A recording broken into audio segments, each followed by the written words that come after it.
Hello, my dear learners. Welcome you all to this online learning platform of Shri Baswa Public School. So, children, I hope you have already watched first session of the chapter Quality. Yes, we have already completed the first session.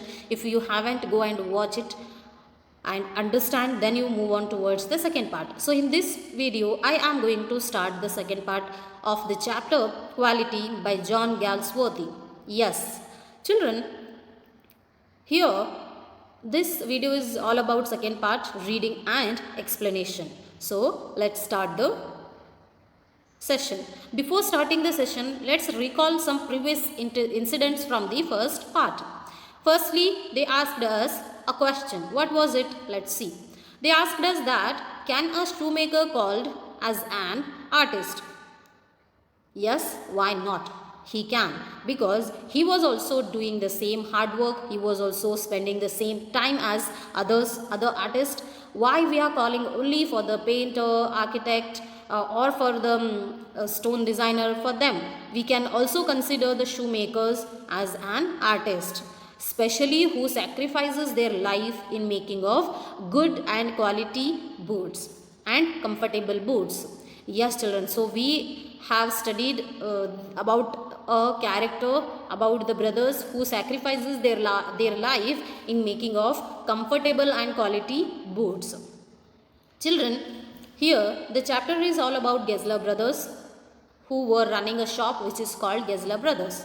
They were making quality and comfortable boots, and the speciality of their shop is they were not keep making boots and keeping for the showcasing to sell. They were preparing the shoes, they were making the shoes only those who were ordered for them. So this is the speciality of the Gessler brother shop, and this shop will be find was situated in the London city. And this one more thing, this shop was not usual shop, because it was completely different from other shops.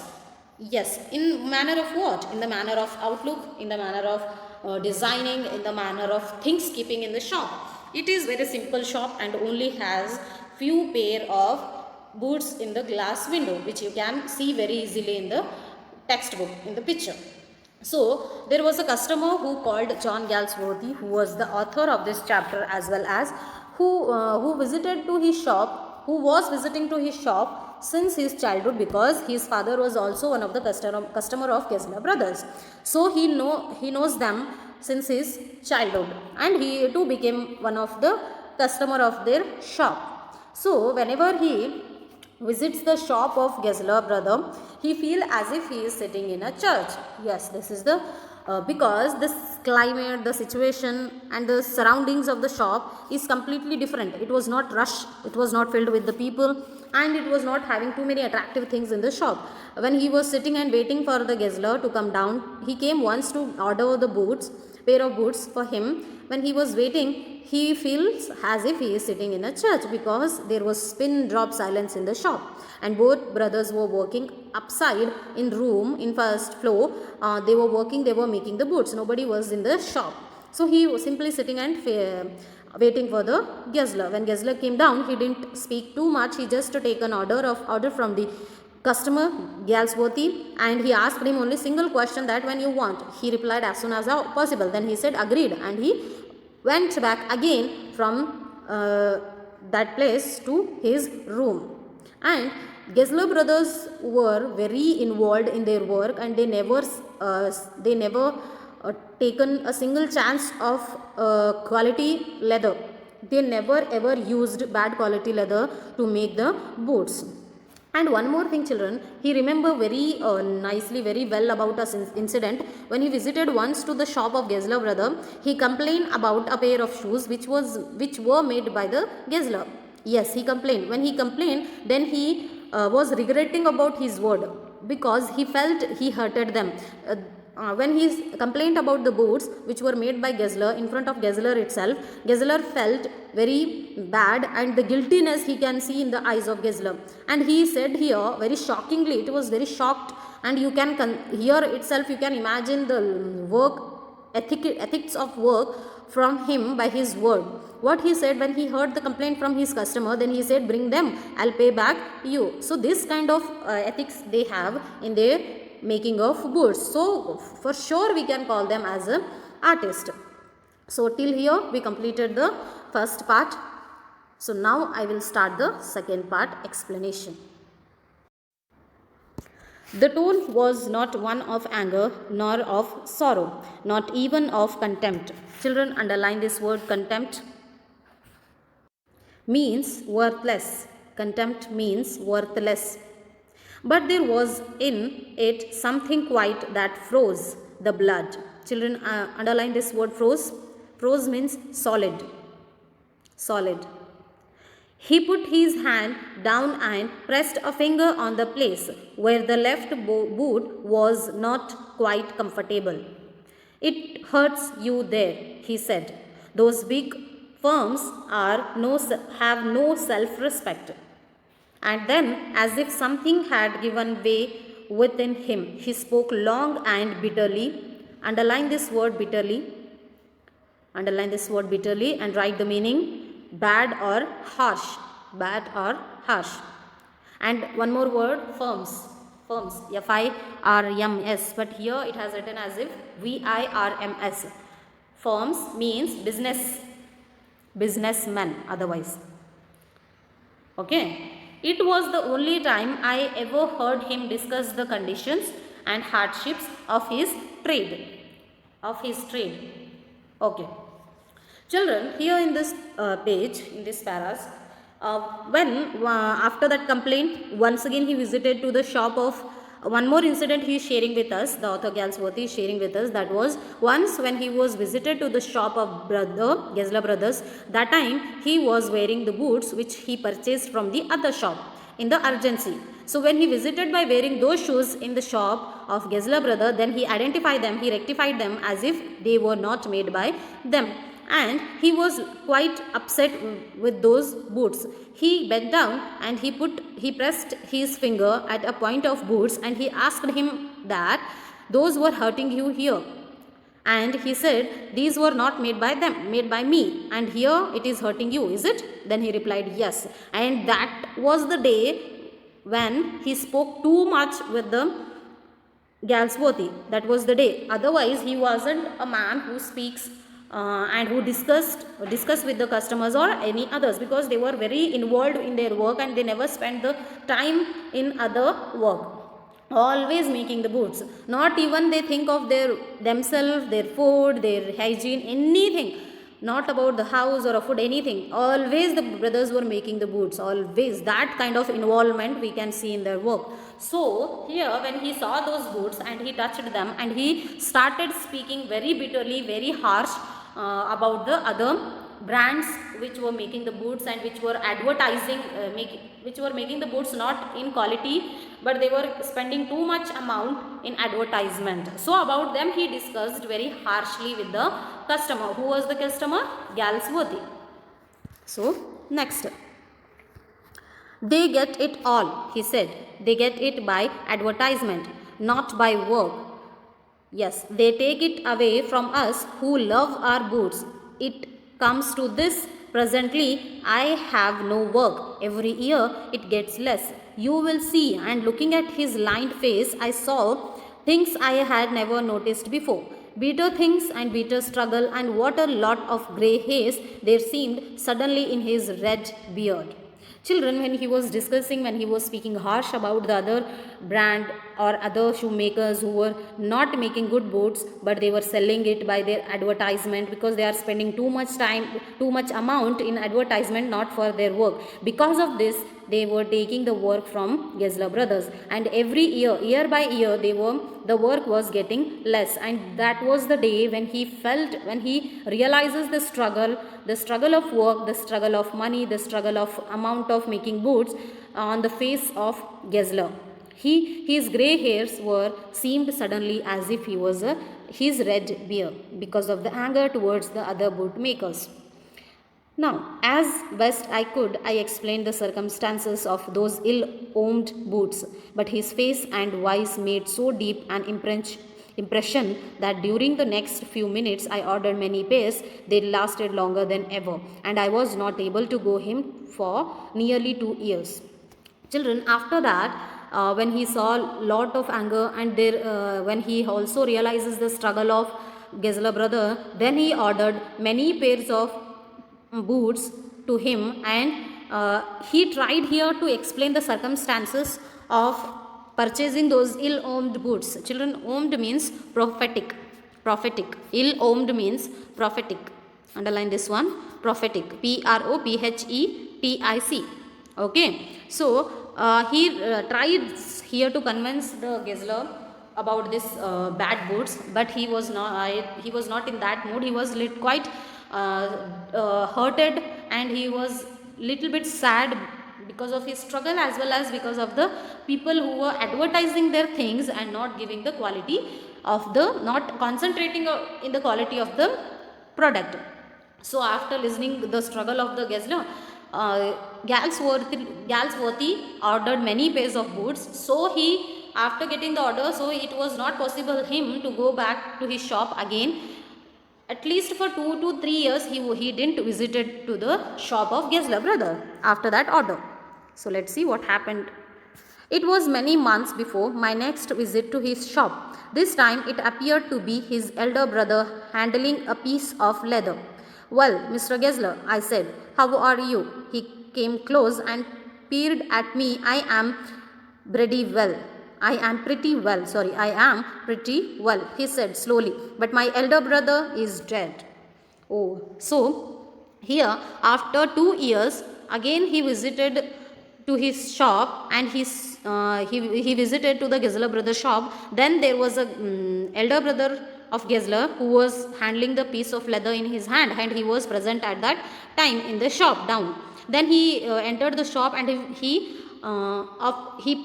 greeted him as good morning. Yeah, how are you? Then he asked, how are you? Then he replied, I am pretty well, I am fine. And he came slowly, and he murmured in his ear that my elder brother was dead now. He is dead. And I saw that it was indeed himself, but how aged and worn. And never before had I heard him mention his brother. Much shocked, I murmured, oh, I am sorry. When he heard about that, he felt very bad, and whenever he visited to the shop of Gessler, he never heard about brother who was working upside. Every time he met only single brother, so he never heard about another brother from the Gessler, elder one. So it was shocked for him, and he was feeling sorry about it. Yes, he answered, he was a good man. He made a good boot, but he is dead. And he touched the top of his head, where the hair had suddenly gone as thin as it had been on that of his poor brother, to indicate, I suppose, the cause of his death. Do you want any boots? And he held up the leather in his hand. It is a beautiful piece. So when he heard about the death of the elder brother, then he said, oh, okay, I'm very sorry, but he was a good man. He was a genuine man who made the wonderful boots. And can I know about the cause of death? Then he didn't reply. The brother didn't reply. He asked that, do you want any boots? He asked. And he was holding a piece of leather in his hand. So Galsworthy commented here as it is a beautiful piece of leather. I ordered several pairs. It was very long before they came, but they were better than ever. One simply could not wear them out, and soon after that I went abroad. It was over a year before I was again in London, and the first shop I went to was my old friends. I had left a man of 60. I came back to one of the 75, pinched and worn, who genuinely this time did not at first know me. Do you want any boot? He said. I can make them quickly. It is a slack time. I answered, please, I want boots all around every kind. So children, when he visited after the death of one of the Gessler, then he ordered many pairs of boots, and he went back to the abroad. After after long time he came back again. When he went back to abroad, he left a man of 60. When he came back, the man was at the age of 70. Yes, 75. So he didn't recognize the customer. He asked, do you want any boots? I will make them as soon as possible for you, as quickly as possible for me. It is a slack time. Do you want them? Then he replied, yes, please, whichever kind of boots you will make, please make for me. I will purchase them. After that, I had given those boots up when one evening they came. One by one I tried them on. In shape and fit, in finish and quality of leather, they were the best he had ever made. I flew downstairs, wrote a check and posted it at once with my own hand. Children, when he given many pairs of boots order to him, then he received those pairs of boots. When he started to trial those boots, those were very good in fit, in the shape, in the finishing, as well as in the quality of the boots. He was very happy because this order was better than ever he received from him. So he was very happy. He came down and he had written a check and posted it for the shop of Gessler brother.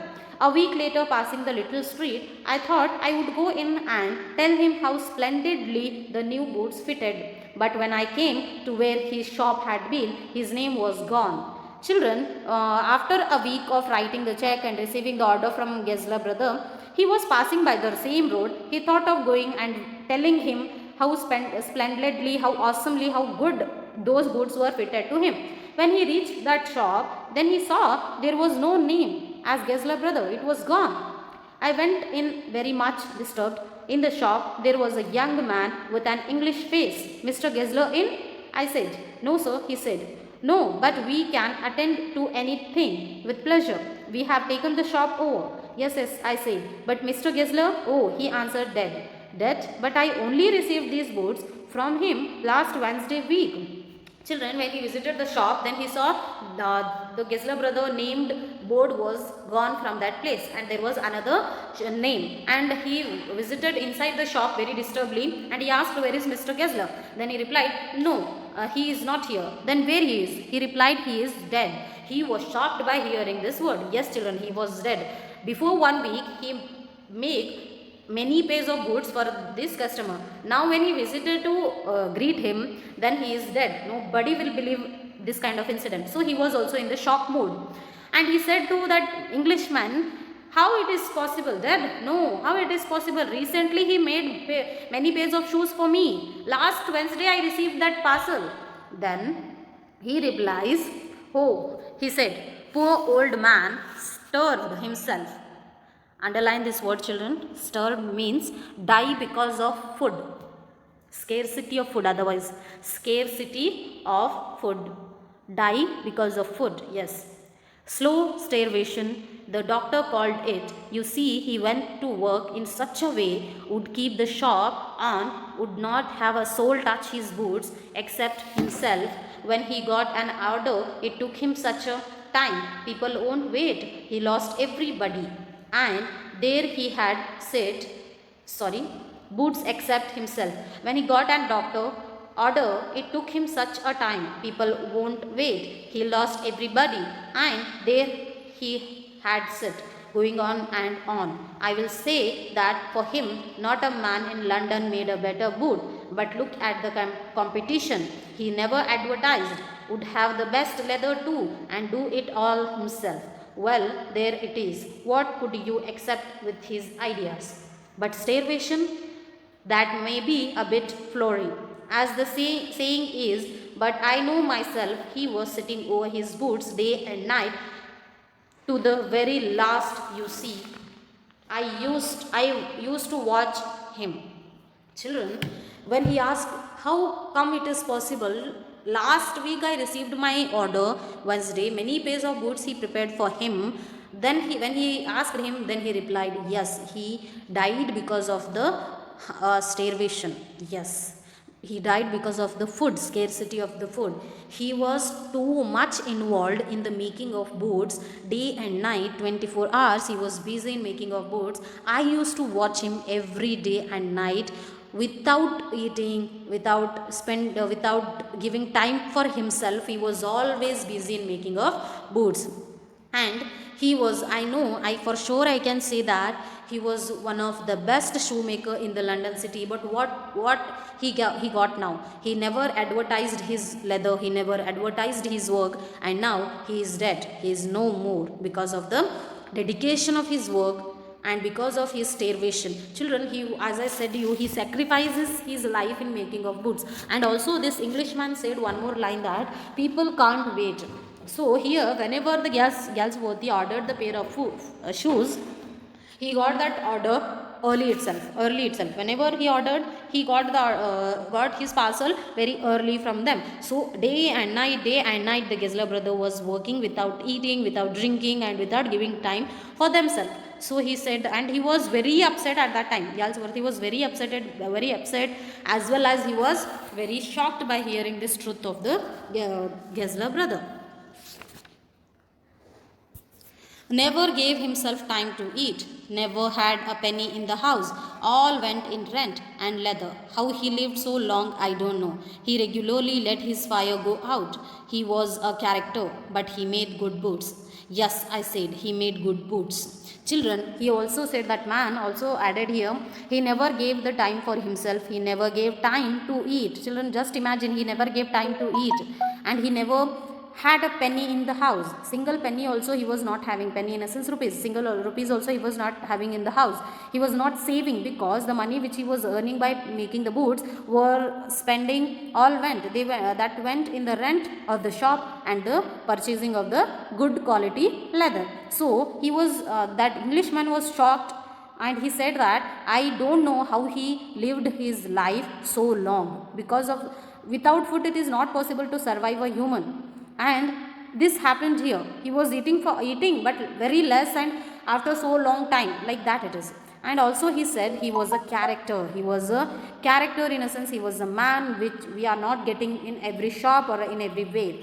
And I know he was a good boots. He made good boots. Then Galsworthy replied, yes, he made good boots.